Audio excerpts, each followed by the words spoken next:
કુંજળ નામનું પક્ષી એમ કહેવાય આભા મંડળની માલિકો જેથી ઉડતા ઉડતા ઉડતા ઉડતા ઉડતા નીકળ્યા 50 કુંજળ નામના પક્ષી હતા અને એમાંથી એમ કહેવાય કે એક કુંજળ પક્ષી છે એને પારધીએ બાણ માર્યું ને એમ કહેવાય કે કુંજળ પક્ષી નીચે પડ્યું એટલે પારધીએ લઈને એને પિંજરામાં પૂરી દીધું. એ પિંજરામાં પૂરાયેલું કુંજળ પક્ષી જે અવાજ કરતું હતું, મીઠું મીઠું બોલતું હતું, એને બોલવાનું બંધ કરી દીધું, એને દાણો ચણવાનું બંધ કરી દીધું. એને દાણા નાખે છે, આજ કુંજળ ચણતું નથી, દાણો નથી ખાતું. અને કહેવાય છે કે 4 મહિના પછી ફરી પાછું કુંજળનું ટોળું નીકળ્યું આ ભામંડળની માલિકો અને તેથી એમ કહેવાય કે આ ભામંડળની માલિકો રહેલા કુંજળનો અવાજ આવ્યો.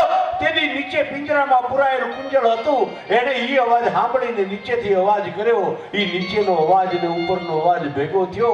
ત્યાં તો ઉપર જે ઉડતા હતા ને એમાંથી એક કુંજળ પક્ષી છૂટું પડી અને જે અવાજ નીચે ધરતી ઉપર આવ્યો તો ઈ અવાજની દિશામાં આવીને જોયું તો એક કુંજળ પક્ષી છે ઈ પિંજરામાં પુરાયેલું છે, એક ઉપરથી ઉડીને આવ્યું છે. બેય ચાંચમાં ચાંચ બેડી, પણ એવી ચાંચ બેડી કે બેયના પ્રાણ નીકળી ગયા. એને ચાંચ છૂટી નહોતી પાડી, મારો બાપ ચાંચ છૂટી નહોતી પાડી. ઈ કુંજળ બીજું કોઈ નહોતું સાહેબ. 4 મહિના પહેલા જે પારધીએ બાણ માર્યું ઈ બચ્ચું હતું અને 4 મહિને અવાજ ઓળખી અને આભા મંડળમાંથી આવીને ઈ એની માં હતી. ભલા માણસ, એની માં હતી. માથી મોટો કોઈ નહીં, જગદર હોય કે જગદીશ, રાજા હોય કે રંક હોય.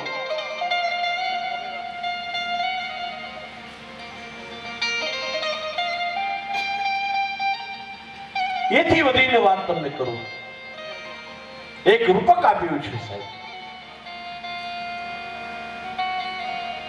અમારે ઉસ્તાદ ઢોલ વગાડે ને, આવો એક ઢોલી એ ઢોલ વગાડતો તો સાહેબ. ઢોલ વગાડતા વગાડતા વગાડતા વગાડતા વગાડતા વગાડતા એને એમ થયું કે દુનિયાને રીઝવી, દુનિયાને રાજી કરી દીધી ઢોલ વગાડીને.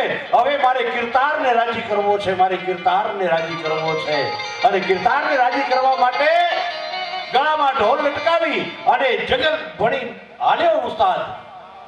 અને જંગલમાં જઈને એકાંતમાં એમ કહેવાય કે આંખું બંધ કરી અને ઢોલ હાથમાં લીધું. એને તો કીર્તારને રીઝવવો હતો. ઈ વગાડવા માંડ્યો ઢોલ. જેમ જેમ ઢોલ વાગવા માંડ્યો, થાપ પડવા માંડી. કોણ જાણે ક્યાંથી એક બકરી આવી અને ઉસ્તાદ જે હાથે થાપ મારતો હતો ને ઈ હાથ ઉપર જીભના લબરકા લેવા માંડી બકરી. ઈ હાથ ઉપર જીભના લબરકા લેવા માંડી એટલે ઉસ્તાદની આંખો ખુલી ગઈ અને એને જોયું તો બકરી લબરકા લે છે. એટલે ઉસ્તાદે બકરીને સવાલ કર્યો છે કે હે બકરી, તને સંગીતમાં બહુ રસ પડે છે? કા હું જ્યારે ઢોલ વગાડું છું તો આવીને મારા હાથ ઉપર જીભના લબરકા લે છે. તને સંગીત બહુ ગમે છે, ઢોલ બહુ ગમે છે? અને ત્યારે બકરીએ કીધું કે અમારી 71 પેઢીમાં કોઈને સંગીત સાથે લેવા દેવા નથી. તો પછી હું જ્યારે ઢોલ વગાડું ત્યારે તું આવી અને મારા હાથ ઉપર જીભના લબરકા હું કામ લે છે બકરી?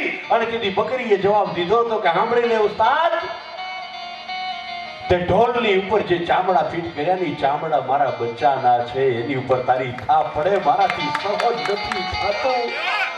બાપ, મારાથી સહન નથી થતું. દીવા વગાડ, મારા બચ્ચાને વાગે છે, મારા બચ્ચાને વાગે છે, મારા બચ્ચાને વાગે છે.